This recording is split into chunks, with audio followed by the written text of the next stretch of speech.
जय हिंद, जय भारत दोस्तों। मैं पुष्पेंद्र गौड़ आप सभी का फिर से स्वागत करता हूं मेरी चैनल गणित की चौपाल पर। आप सभी का यहां पर स्वागत है। और आइए आज हम देखते हैं कक्षा 9वीं में जो गणित विषय में हम दो चर वाले रैखिक समीकरण वाला अध्याय हम लगातार पढ़ रहे हैं, उसमें आज हम प्रश्नावली 4.3 के सवालों को हल करेंगे। तो प्रश्नावली 4.3 का जो पहला सवाल है कि रैखिक समीकरण का आलेख खींचिए ग्राफ पर। तो आलेख खींचने के लिए पहले हम ग्राफ पेपर लेते हैं। मेरे पास ग्राफ पेपर नहीं है, इसलिए मैंने यहाँ पर ग्राफ बनाया है। आपको ग्राफ पेपर लेना है। ग्राफ पेपर के बीच में से एक लंबवत और एक क्षैतिज लाइन खींच लीजिए, एक सीधी खड़ी लाइन और एक आड़ी लाइन खींच लीजिए। दोनों जहाँ पर एक दूसरे को काटती है वहाँ पर मूल बिंदु O होगा। सीधे हाथ की तरफ एक एक बॉक्स, आपके ग्राफ पर बॉक्स बना होगा, आप एक एक बॉक्स भी ले सकते हैं, दो भी ले सकते हैं, जैसा भी ले आपको पैमाना लिखना होगा। मैं यहाँ पर एक एक बॉक्स के हिसाब से बात करता हूँ। तो एक एक बॉक्स छोड़कर के इस तरह से डैश लगा दीजिए और वहाँ पर आप धनात्मक अंक लिख दीजिए। उसकी विपरीत दिशा में बाईं ओर एक एक बॉक्स छोड़कर हम ऋणात्मक अंक लिख देते हैं। ऊपर की ओर एक एक बॉक्स छोड़कर आप धनात्मक अंक लिख दीजिए और नीचे की ओर ऋणात्मक अंक लिख दीजिए आप। इससे धन और ऋण दिशा हो जाएगी, इधर धन और ऋण दिशा हो जाएगी। अब हम लेते हैं हमारा पहला सवाल, वो है x धन y बराबर 4। तो हम सबसे पहले दोस्तों इसको थोड़ा सा हल कर लेते हैं। या तो x का मान निकाल लेते हैं या y का, अर्थात या तो x को एक तरफ रख देते हैं या y को। हम y को एक तरफ रख देते हैं। तो x को मैंने उधर पक्षांतरित किया तो y बराबर हो गया 4 ऋण x। यहाँ पर y अकेला हो गया। अब आप एक टेबल बना लीजिए।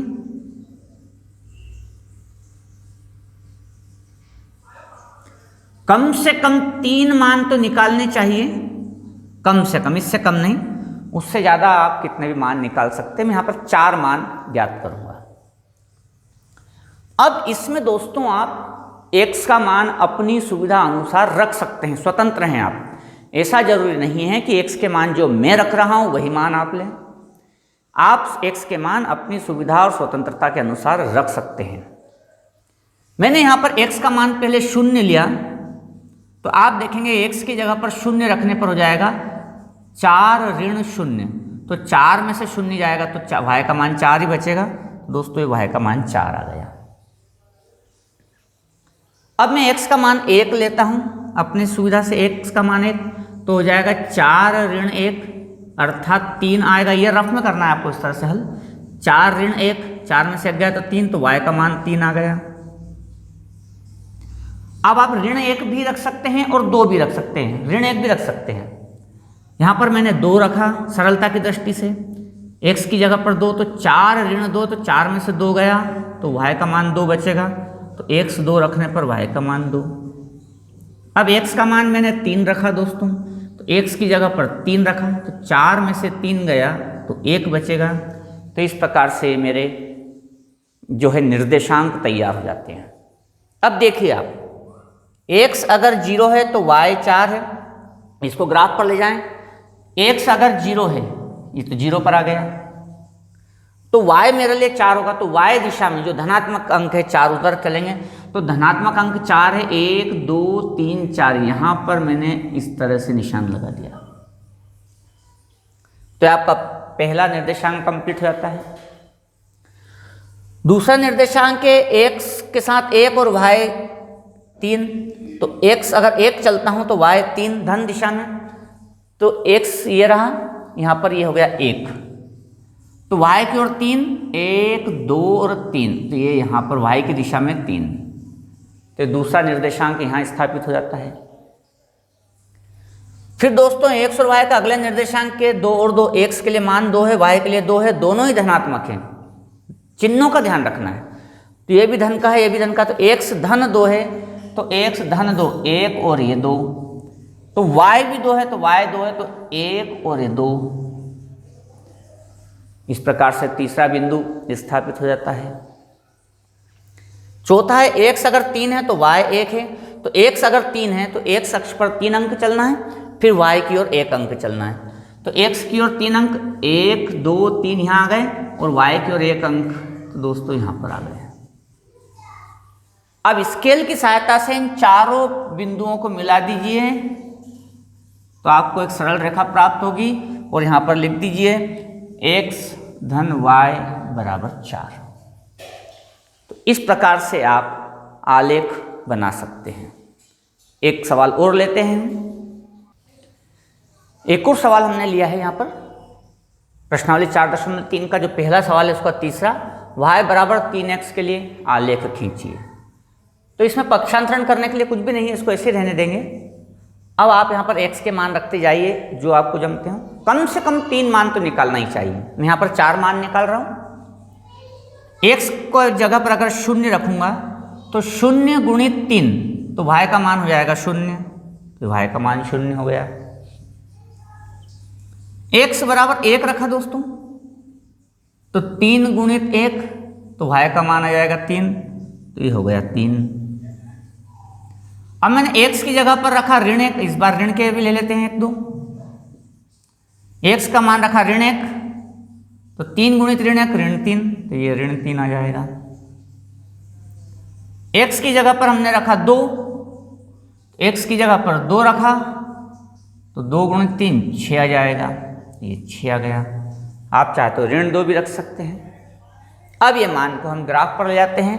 x अगर 0 है तो y भी 0 है, तो दोस्तों x अगर 0 है तो y भी 0 है, मतलब यहाँ पर हमारा निर्देशांक आएगा मूल बिंदु पर।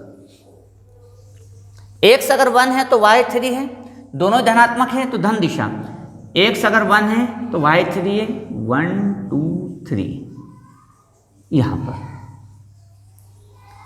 अगर x ऋण 1 है तो देखो अब ऋण 1, तो x ऋण 1 तो ऋण 1 इधर आएगा, तो y ऋण 3 है तो y ऋण 3, x अगर ऋण 1 है तो y ऋण 3, तो 1 2 3, क्योंकि ये ऋण 3 नीचे की ओर है तो यहां जाएगा। इसके बाद दोस्तों अगर x 2 है तो y 6 है, x अगर 2 है तो y 6, 1 2 3 4 5 6। अब इन चारों बिंदुओं से होती हुई एक सरल रेखा खींची जा सकती है स्केल की सहायता से, और इस प्रकार से ये जो आलेख है ये y बराबर 3x का तैयार हो जाता है। इस प्रकार से इन सवालों को हल करना है। आइए कुछ और सवाल देखते हैं। दोस्तों प्रश्न नंबर 2 है, बिंदु 2 14 से होकर जाने वाली 2 रेखाओं के समीकरण लिखिए। इस प्रकार की और कितनी रेखाएं हो सकती है और क्यों? तो हमने मान लिया कि बिंदु 2 14 ये है, एक बिंदु P, इससे कोई सी भी एक रेखा होकर के जो जाती है उसके लिए आपको समीकरण बनाना है। तो बहुत सरल तरीका ये है कि कोई भी बिंदु दिया जाए तो इन दोनों को जोड़ने पर आता है 16, तो हो गया x धन y बराबर 16। तो ये एक समीकरण बन जाता है एक। ऐसा कैसे घटा करके भी लिख सकते हैं आप, 2 में से 14 गया तो आएगा ऋण 12। इसी क्रम में 2 में से 14 को घटाया तो बनेगा ऋण 12, तो ये हो जाएगा x ऋण y बराबर 12। तो इस प्रकार से ये 2 समीकरण बन गई। कोई सा भी बिंदु उन दोनों को जोड़ दिया, 16 आया तो x धन y करके लिख दो, उन दोनों को घटा दिया तो ऋण 12 आया तो घटा करके लिख दिया। इस प्रकार से 2 समीकरण आसानी से तैयार हो जाती है। इसके लिए आपको ज़्यादा सोचने की जरूरत नहीं। तो ये जो 2 समीकरण हैं, ये इनसे बनने वाली रेखा इस बिंदु से जरूर पास होगी। तो ये 2 समीकरण हो गए। फिर पूछ रहा है कि इस प्रकार की और कितनी रेखाएं हो सकती और क्यों? तो दोस्तों हम बहुत अच्छे से जानते हैं कि एक बिंदु से अनंततः अनेक रेखाएं पास होती हैं। एक बिंदु से होकर अनंत अनेक रेखाएं पास हो सकती है। इसलिए इसका जो इस प्रकार की कितनी रेखाएं हो सकती है, तो इसका जवाब होगा अनंत। और क्यों? तो किसी एक दिए गए बिंदु से अनंत रेखाएं पास हो सकती हैं। दोस्तों यदि बिंदु 3 4 समीकरण 3y बराबर ax धन 7 के आलेख पर स्थित हो तो a का मान ज्ञात कीजिए। अगर कोई बिंदु इसके आलेख पर स्थित होता है, इसका तात्पर्य यही है कि ये उपरोक्त बिंदु इस समीकरण को संतुष्ट करता है या यह इसका एक भाग है, या यूँ कहें कि यह आलेख का हल है। एक ही बात है कि अगर कोई दिया गया बिंदु किसी समीकरण के आलेख पर स्थित है तो वो उस समीकरण को संतुष्ट करता है। संतुष्ट करता है तो इसका मान हम इसमें रख सकते हैं।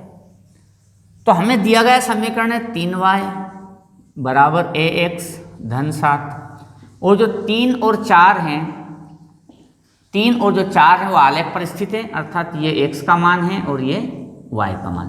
तो x का मान x की जगह और y का मान y की जगह रखने पर तो 3 × 4, क्योंकि इसको संतुष्ट करता है इसलिए मान रख देंगे a x की जगह पर 3 धन 7, 3 × 4 हो गया 12, a × 3 हो गया 3a धन 7, 12 ऋण 7 बराबर 3a। 7 को हमने पक्षांतरित करके लिया है, 12 में से 7 गया 5 बराबर 3a।